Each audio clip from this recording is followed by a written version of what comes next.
ತುಂಬಾ ಚೆನ್ನಾಗಿ ಬಂದಿದೆ, ಒಳ್ಳೆ ಸಾಫ್ಟ್ ಆಗಿದೆ ನೋಡಿ. ಹಾಯ್ ಎಲ್ಲರಿಗೂ, ಇವತ್ತು ಎಣ್ಣೆಗಾಯಿ ಬದನೆಕಾಯಿ ಮಾಡ್ತಾ ಇದ್ದಾರೆ ಅಜ್ಜಿ. ಯಾವ ರೀತಿ ಮಾಡ್ತಾ ಇದ್ದಾರೆ ಅಂತ ನೋಡುವ. ನೋಡಿ, ಮೊದಲಿಗೆ ಬದನೆಕಾಯಿಗೆಲ್ಲ ಕಟ್ಸನ ಹಾಕ್ತಾ ಇದ್ದಾರೆ.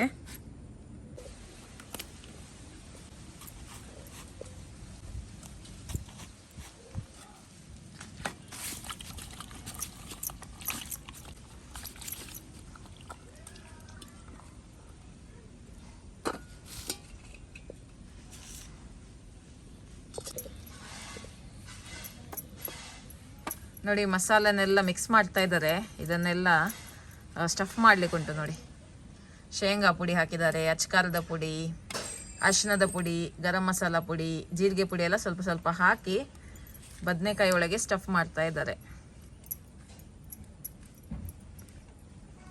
ನಿಮ್ಮ ಕಡೆ ಎಲ್ಲ ಇದು ತುಂಬ ಮಾಡ್ತಾರಲ್ಲ, ಈ ರೆಸಿಪಿ ಭಾರಿ ಫೇಮಸ್ ಅಲ್ಲ? ಮಾಡ್ತಾರೆ. ಇದು ಸ್ವಲ್ಪ ಅರ್ಧ ಆಗೈತೆ ಅಮ್ಮ ಇದು. ಓಕೆ, ಅಂದರೆ ಅದು ಸ್ವಲ್ಪ ಹಾಳಾಗಿತ್ತಲ್ಲ? ಓಕೆ, ಹಾಗೆ ನೋಡಿ ಅರ್ಧದಲ್ದಿಲ್ಲ. ಓಕೆ,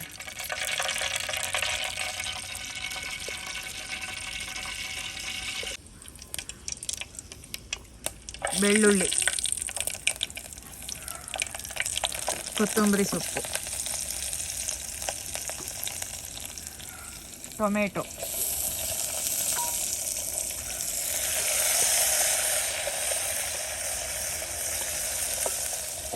ಬದನೆಕಾಯಿನ ಹಾಕ್ತಾ ಇದ್ದಾರೆ.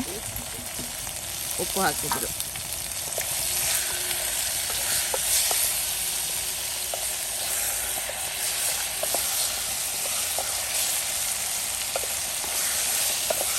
ಬದನೆಕಾಯಿ ಇದಕ್ಕಿಂತ ಚಿಕ್ಕ ಸೈಜಿಗೆ ಸಿಗುತ್ತೆ ಅಲ್ಲಮ್ಮ?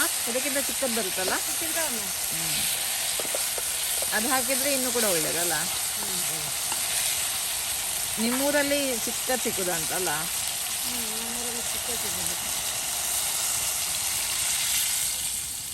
ನೋಡಿ, ನೀರು ಹಾಕಿ ಸ್ವಲ್ಪ ಬೇಯಿಸ್ತಾ ಇದ್ದಾರೆ.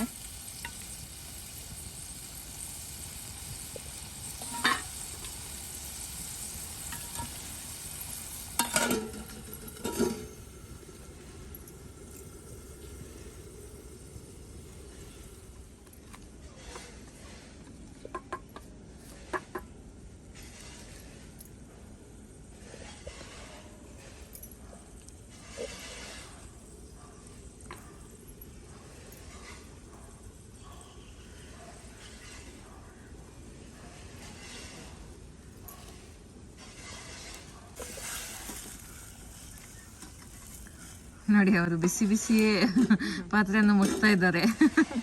ನಮಗಾದ್ರೆ ಬಟ್ಟೆ ಬೇಕು, ನಿಮಗೆಲ್ಲ ಅಭ್ಯಾಸ ಆಗಿದೆ ಅಲ್ಲ? ನೋಡಿ,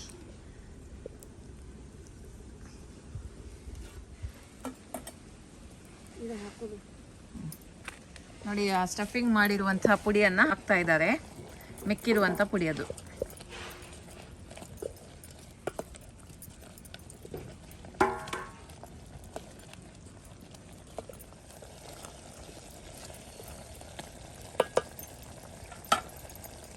ಬದನೆಕಾಯಿ ಎಣ್ಣೆಗಾಯಿ ರೆಡಿಯಾಗಿದೆ ನೋಡಿ.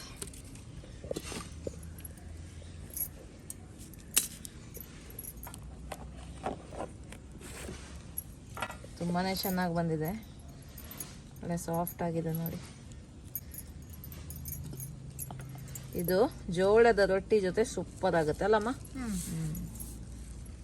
ಓಕೆ, ನೀವು ಕೂಡ ಅಮ್ಮ ಹೇಳಿದಾಗೆ, ಅಜ್ಜಿ ಹೇಳಿದಾಗೆ ಇದೇ ರೀತಿ ಎಣ್ಣೆಗಾಯಿ ಬದನೆಕಾಯಿಯನ್ನು ಮಾಡಿ ನಿಮ್ಮ ಅಭಿಪ್ರಾಯವನ್ನು ನಮಗೆ ತಿಳಿಸಿ. ಹಾಗೆ ನಮ್ಮ ವಿಡಿಯೋಸ್ ಎಲ್ಲ ನಿಮ್ಗೆ ಇಷ್ಟ ಆಗ್ತಾ ಇದ್ರೆ ವಿಡಿಯೋವನ್ನು ಲೈಕ್ ಮಾಡಿ, ಶೇರ್ ಮಾಡಿ, ಕಮೆಂಟ್ ಮಾಡಿ. ಓಕೆ, ಬಾಯ್.